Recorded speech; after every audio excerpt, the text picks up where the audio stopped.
याला म्हणतात खरी बहीण. वडिलांची जमीन भावाचीच. शेतात उभं राहून बहिणीनं सांगितलं वाक्य ऐकून अनेकांचे डोळे पाणावले.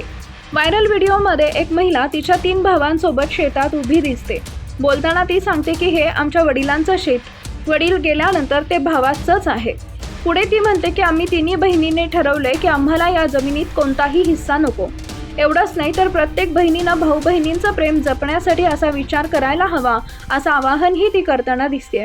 तिचा शब्द ऐकून अनेक जण भावूक झाले.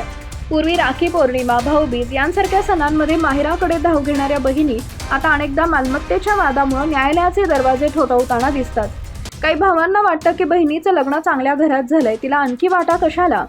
तर काही महिलांवर सासरकडून हिस्सा घेण्यासाठी दबाव टाकला जातो. काही ठिकाणी बहिणी स्वतःहून हक्क सोडतात, तर काही ठिकाणी वाद विकोपाला जातात. प्रत्येक घराची परिस्थिती वेगळी असली तरी या व्हिडिओमधील भाऊ बहिणीचं प्रेम अनेकांना विचार करण्यास भाग पाडत आहे.